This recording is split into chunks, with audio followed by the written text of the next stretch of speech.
धन्यवाद। बहुत बहुत धन्यवाद। माननीय श्री इमरान प्रतापगढ़ी जी 15 मिनट। धन्यवाद सभापति महोदय। कभी सुदामा पांडे धूमिल जी ने कहा था कि एक आदमी रोटी बेलता है, एक आदमी रोटी खाता है, एक तीसरा आदमी भी है जो न रोटी बेलता है न रोटी खाता है, वो सिर्फ रोटी से खेलता है। वो तीसरा आदमी कौन है? मेरे देश की संसद मौन है। सभापति महोदय, वो भी क्या दिन थे जब संसद में देश का बजट पेश होता था तो देश की सड़कें ठहर जाया करती थीं। रेल बजट पेश होता था तो लोगों की उम्मीदें रेल के डिब्बों की तरह पटरियों पर दौड़ने लगती थीं। पूरा देश धड़कने रोक करके वित्त मंत्री और रेल मंत्री को सुना करता था। अफसोस, अब बजट पेश हो जाता है, मीडिया चैनल सरकार का महिमा मंडन करते हैं और बेचारी जनता बजट के आंकड़ों के शब्द जाल में उलझी हुई महीनों बाद समझ पाती है कि उसका तो फिर से कट गया। सभापति महोदय, पिछले 2 साल अमृतकालीन बजट पेश किए गए और इस बार एक नई शब्दावली गढ़ी गई है, तुष्टीकरण बनाम संतुष्टीकरण का बजट। सभापति महोदय, सुनने में कितना अलंकारिक लगता है ये शब्द। सोच रहा हूं देश की वित्त मंत्री और प्रधानमंत्री जी से पूछूं कि आखिर किसकी संतुष्टि? जिस बजट में मनरेगा के लिए 1 रुपए की बढ़ोतरी ना हो, वही पुराना 86,000 करोड़, जबकि पहले ही 9,754 करोड़ का घाटा हो, जिस मनरेगा से करोड़ों मजदूरों के घर में चूल्हा जलता हो, उस मनरेगा में काम करने वाले गरीब मजदूरों के लिए अगर आपके खजाने से 1 रुपया भी इजाफी नहीं निकल सका तो भला कौन संतुष्ट हुआ साहब? इस देश का गरीब मजदूर या आपके उद्योगपति दोस्त? वो जो महाराष्ट्र में लोकसभा और विधानसभा के बीच में 40 लाख मतदाता बढ़ाए गए थे, अरे उन्हीं के लिए मनरेगा का थोड़ा सा बजट बढ़ा देते। क्या उसमें मनरेगा का एक भी मजदूर नहीं था? 40 लाख लोगों में सारे के सारे 12 लाख की छूट वाले से आगे के लोग थे। सभापति महोदय, कल जब वित्त मंत्री जी देश की संसद में भाषण दे रही थी तो वहां मुंबई में कोई गरीब इंसान जब अपनी जेब टटोल करके अपनी मोटरसाइकिल में 1 लीटर पेट्रोल भरवा रहा था तो उस पेट्रोल की कीमत थी 103 रुपया प्रति लीटर। आखिर इतना महंगा पेट्रोल डीजल खरीद के कौन संतुष्ट हो रहा है? इस देश के गरीब लोग या फिर सरकार के चहेते धन्ना सेठ? सभापति महोदय, वित्त मंत्री जी इस बजट को मध्यम वर्ग को संतुष्ट करने वाला बजट बता रही हैं। अरे मैडम, हम आप यहां पर बैठे रहते हैं और वहां बाहर इसी दिल्ली में 1 लीटर दूध, चाहे वो अमूल का हो या फिर मदर डेयरी का हो, उसकी कीमत 73 रुपए लीटर है। इतना महंगा बेच करके कौन संतुष्ट हो रहा है? गरीब जनता या आपके धन्ना सेठ दोस्त? सभापति महोदय, इस सरकार का बाजार और महंगाई पर कोई नियंत्रण नहीं रह गया है। चाहे देश में लहसुन 400 रुपए किलो बिक जाए, टमाटर 100 रुपए किलो बिक जाए, प्याज का दाम सुनकर आंखों में आंसू आ जाए, लेकिन वित्त मंत्री महोदया बजट में महंगाई का मां भी नहीं बोलती हैं। बच्चों की किताब और पेंसिल तक पर टैक्स लगाने वाले सरकार से मैं पूछना चाहता हूं कि आप मध्यम वर्ग का हितैषी बताते हैं खुद को, तो शर्म नहीं आती है? खुद को धार्मिक कहने वाली सरकार भगवान श्री कृष्ण के प्रिय खाद्य पदार्थों दही और मक्खन तक पर जीएसटी लगाती है और बात करती है मध्यम वर्ग की हिमायती होने की। जिंदा रहते हुए जनता से हर चीज पर टैक्स वसूलने वाली यह सरकार कम से कम मरने पर तो लोगों को बख्श देती, लेकिन नहीं, वहां भी लूटना है। अंतिम संस्कार के सामान, अगरबत्ती, धूप बत्ती, केवड़ा जल, चंदन पाउडर, जौ, बताशा, काला तिल, पंचरत्न, कपूर और कफन तक पर टैक्स लेने वाली यह सरकार किस मुंह से खुद को मध्यम वर्ग का हितैषी बताती है? कौन सी संतुष्टि? किसकी संतुष्टि?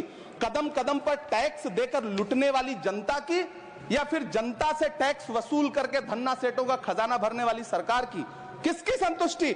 सभापति महोदय, 18 अगस्त 2015 आरा का बिहार का ऐतिहासिक मैदान, सजा हुआ मंच, हजारों की भीड़ और सामने खड़े हुए देश के प्रधानमंत्री का भाषण।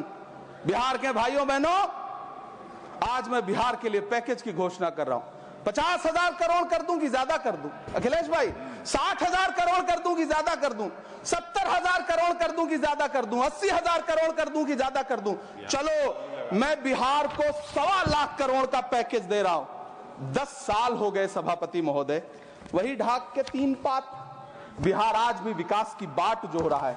भाषण आज भी प्रधानमंत्री जी के यूट्यूब चैनल पर सुना जा सकता है। जो झूठ बोल के करता है मुतमईन सबको, वो झूठ बोल के खुद मुतमईन नहीं होता। सभापति महोदय, ये तो राहुल जी का असर है। कौन सा शब्द सर, कौन सा शब्द? झूठ। ठीक है सर, मिथ्या बोल करके, जो मिथ्या बोल के करता है मुतमईन सबको, वो मिथ्या बोल के खुद मुतमईन नहीं होता। ये राहुल जी का असर है। जो मखाना बोर्ड की घोषणा हुई, अखिलेश जी आपको याद होगा, भारत जोड़ो न्याय यात्रा में 30 जनवरी 2024 को बिहार के रंगभूमि मैदान में राहुल गांधी जी का पूर्णिया में भाषण था और उसमें मखाना को लेकर उन्होंने आवाज उठाई थी। ये उनका असर है कि आपको मखाना बोर्ड बनाना पड़ा, वरना तो आप मैखाना बोर्ड बनाने वाले लोग हैं।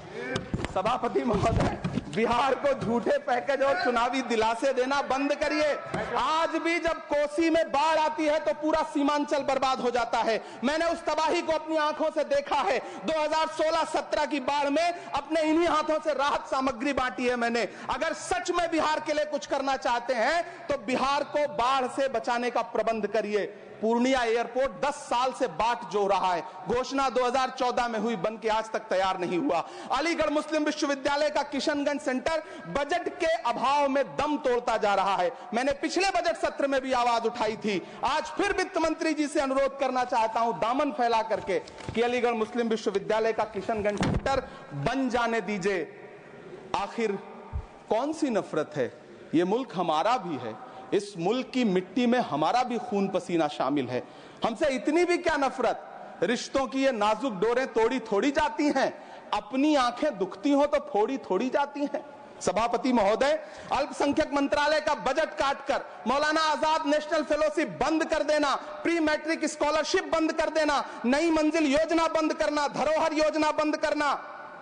2024-25 के बजट में माइनॉरिटी मिनिस्ट्री के लिए 3183 करोड़ रुपए की घोषणा हुई, लेकिन देश को हैरत होगी कि बाद में समीक्षा करके लगभग आधा कर दिया गया, 1868 करोड़ रुपए। मैं तो सरकार से पूछना है कि कौन संतुष्ट हुआ?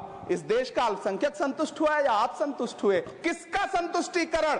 सभापति महोदय, मैं प्रधानमंत्री जी से कहना चाहता हूं कि आप ही ने 1 मार्च 2018 को किंग अब्दुल्ला को, जॉर्डन के किंग अब्दुल्ला को मेहमान बना करके इसी दिल्ली में एक कॉन्फ्रेंस में कहा था कि मैं मुसलमानों के एक हाथ में कंप्यूटर और दूसरे हाथ में कुरान देना चाहता हूं। कंप्यूटर देने की बात तो छोड़िए, पढ़ाई के लिए जो स्कॉलरशिप मिल रही थी उसको भी छीन लिया आपने। किसको संतुष्ट करने के लिए? हम समझते हैं इस साजिश को। आप माइनॉरिटी मिनिस्ट्री का बजट काटते काटते एक दिन मिनिस्ट्री को ही बंद कर देना चाहते हैं। वो जहर देता तो सबकी नजर में आ जाता, सो ये किया कि हमें वक्त पर दवाएं न दी।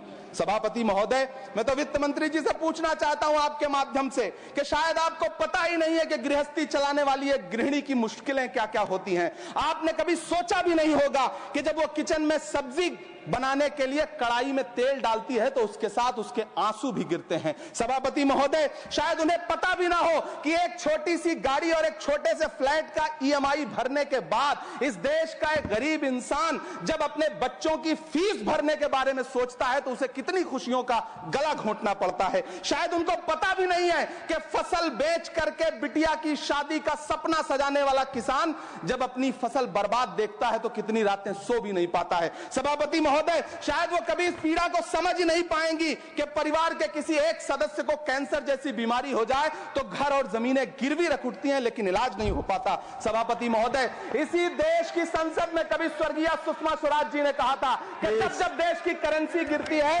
तब देश की प्रतिष्ठा गिरती है। एक तरफ कोलंबिया जैसा छोटा सा देश और उसके प्रधानमंत्री गुस्तावो पेत्रो खड़े हैं जो कोलंबिया के नागरिकों को हथकड़ी लगाकर लाने वाले जहाज को अमेरिका बैरंग वापस लौटा दे रहे हैं, और दूसरी तरफ हमारे प्रधानमंत्री जी खड़े हैं जो बेड़ी और हथकड़ी लगा करके लाए गए बेटों के अपमान पर एक शब्द नहीं बोल रहे। सभापति महोदय, मैं इतिहास के पन्ने पलट रहा हूं, मुझे 2 किरदार याद आ रहे हैं। एक तरफ निक्सन के 7वें बेड़े की धमकियों के सामने लोहे की तरह अडिग इंदिरा गांधी खड़ी हैं, तो दूसरी तरफ खुद ही नमस्ते ट्रंप का नारा लगाते हुए प्रधानमंत्री जी खड़े हैं। मेरे कानों में सुषमा स्वराज जी की आवाज गूंज रही है। बहुत कम बोलने वाले डॉक्टर मनमोहन सिंह ने बहुत ज्यादा बोलने वाले प्रधानमंत्री जी को जब देश की बागडोर सौंपी थी तो $1.58 का था, आज 85 से 87 के बीच में झूल रहा है। इन दिनों रुपए की अहमियत गिरती है तो न तो देश की प्रतिष्ठा गिरती है ना प्रधानमंत्री की गरिमा। जिस देश में 80 करोड़ लोगों को 5 किलो राशन के लिए कतारों में लगना पड़ता हो, उस देश में यह सरकार 12 लाख तक के टैक्स न लेने के लिए अपनी पीठ थपथपा रही है। हुकूमत इस कदर आवाम पर एहसान करती है, ये आंखें छीनती है और चश्मे दान करती है। सभापति महोदय, महाराष्ट्र का भिवंडी हो, मालेगांव हो, इचल करंजी हो, यूपी का बनारस हो, मुआयमा हो, मुबारकपुर हो, रांची का छोटा नागपुर हो, बिहार का भागलपुर हो, हर जगह बुनकरों की उम्मीदें तोड़ रही हैं, लेकिन इस सरकार के पास उनके लिए कुछ भी नहीं है। मुरादाबाद का पीतल उद्योग, कानपुर का चमड़ा उद्योग, सहारनपुर का लकड़ी उद्योग, फिरोजाबाद का चूड़ी उद्योग, अलीगढ़ का ताला उद्योग, सब सरकारी प्लानिंग से तबाह हो रहे हैं। इन तमाम के बीच सरकारी सपोर्ट से बस एक उद्योग फल फूल रहा है, नोएडा का नफरत उद्योग। सभापति महोदय, जिस देश में 40 से 45% मेडिकल फैकल्टी की सीट खाली हो, वहां बजट में 75,000 नए मेडिकल सीट्स का ऐलान हो रहा है। सरकार बहादुर, कम से कम इस देश के पढ़े लिखे युवाओं को तो मूर्ख समझना बंद करिए। वो अब तिजारती पहलू निकाल लेता है। पहले 7500 मेडिकल सीट्स बाद में बनाइएगा, पहले जो एम्स में 2161 पद खाली पड़े हैं उनको तो भर दीजिए। वो अब तिजारती पहलू निकाल लेता है। मैं कुछ कहूं तो तराजू निकाल लेता है। मैं इसलिए भी तेरे फन की कद्र करता हूं तो झूठ बोल के आंसू निकाल लेता है। सभापति महोदय, फिर झूठ आया है, मैं उसे मिथ्या कर दे रहा हूं। शायरी में बार बार आ जाता है, क्या करूं महोदय। काश ये बजट, सभापति महोदय, वो एक शब्द मैं मिथ्या कर दे रहा हूं सर, वो एक शब्द को हटा दीजिए। ध्यान रखें, ऐसे जो भी शब्द होंगे आपके वहां। सभापति महोदय, काश ये बजट बीपीएससी के पेपर लीक की शिकायत करने वाले नौजवानों पर बरसती हुई पुलिस के लाठियों पे, जख्मों पर मरहम लगा पाता। सभापति महोदय, पिछले 80 दिन से 70 साल का एक बुजुर्ग एमएसपी की लीगल गारंटी मांगता हुआ आमरण अनशन पे बैठा हुआ है। काश ये बजट किसान नेता जगजीत डल्लेवाल की टूटती हुई सांसों की पीड़ा सुन पाता। काश ये बजट प्रतियोगी परीक्षाओं की तैयारी के लिए दिल्ली, कोटा, पटना, अहमदाबाद जैसे शहरों में, इलाहाबाद जैसे शहरों में किताबों के साथ गल रहे युवाओं के सपनों को जिंदगी दे पाता। काश ये बजट वंदे भारत के सुनहरे विजुअल के बजाय देश की गरीब जनता को कुछ और पैसेंजर ट्रेनें दे पाता। काश ये बजट सीनियर सिटीजन को ट्रेन टिकटों में मिलने वाली रियायतें वापस लौटा पाता, जिनको सरकार ने कोविड के नाम पे छीन लिया था। काश ये बजट किसानों की राह में कीले नहीं बल्कि कालीन बिछाने वाला बन पाता। काश ये बजट सरकारी मालिकों को यह समझा पाता कि नेहरू को कोसने से अर्थव्यवस्था नहीं सुधरेगी, उसके लिए डॉक्टर मनमोहन सिंह साहब की अर्थ नीति अपनानी पड़ेगी। पिछले 11 साल से नेहरू जी को कोस रहे हैं, आखिर कब तक कोसिएगा। थोड़ा पंडित नेहरू जी के बारे में पढ़िए, तब पता चले कि पंडित नेहरू की शख्सियत का नाम है। दुनिया का पहला ऐसा राजनेता जिसने अपनी जिंदगी की आजादी के लिए, देश की आजादी के लिए 3259 दिन अंग्रेजों की जेल में बिताए। पंडित नेहरू एक ऐसे महान शख्स जिनके पिता पंडित मोतीलाल नेहरू, जिनकी बहन विजय लक्ष्मी पंडित, जिनके बहनोई पंडित रंजीत सीताराम, जिनकी बेटी इंदिरा गांधी, जिनके दामाद फिरोज गांधी, सब ने अंग्रेजों से लड़ते हुए स्वतंत्रता आंदोलन में जेल काटी। आप किस मुंह से उनकी लकीर छोटी करने की बात करते हैं? नहीं कर पाइएगा, 7 जन्मों में नहीं कर पाइएगा, क्योंकि जिस्म की मौत कोई मौत नहीं होती है। जिस्म मिट जाने से इंसान नहीं मर जाते, धड़कने रुकने से अरमान नहीं मर जाते, सांसें थम जाने से ऐलान नहीं मर जाते। जिस्म की मौत कोई मौत नहीं होती है। सभापति महोदय, मैं आपके सामने खड़ा होकर के एक बहुत छोटी सी कहानी सुनाना चाहता हूं कि महान बादशाह सिकंदर ने जब यूनान फतेह किया तो जीत का जश्न मनाने के लिए शहर की सड़कों पर निकला। तो उसने देखा कि पूरा शहर तो जश्न मना रहा है, एक फकीर सड़क के किनारे चादर तान के सो रहा है। सिकंदर को गुस्सा आया, घोड़े से उतरा, उस फकीर के पास गया और उसे सोता देख करके उसे जोर की एक लात मारी और लात मार के कहा कि क्यों रे फकीर, मैंने यूनान फतेह कर लिया, लोग जश्न मना रहे हैं और तू सो रहा है।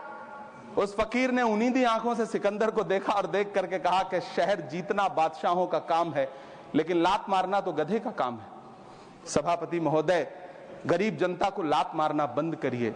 ये अमीरों के लिए बनाया गया बजट है, ये निराशाजनक बजट है। हम अमृतकाल सुनते आ रहे थे, ये अमृतकाल इतनी जल्दी समाप्त हो गया कि अब अमृतकाल का कोई नाम तक नहीं लेना चाहता है। इसलिए मैं इस सदन में खड़ा होकर के देश की वित्त मंत्री महोदया से कहना चाहता हूं कि आपने अल्पसंख्यकों के बजट में जो कटौती की है उसको बहाल करिए। आपने मनरेगा को जो स्थिर रखा है उसका घाटा 9,754 करोड़ है, कम से कम उतना बढ़ा करके फिर से उसे बहाल करिए। नौजवानों के लिए रोजगार दीजिए, किसानों को एमएसपी की लीगल गारंटी दीजिए। यही मैं आपसे अपील कर रहा हूं। धन्यवाद सर, आपने इतना जो समय दिया उसके लिए शुक्रिया। माननीय श्री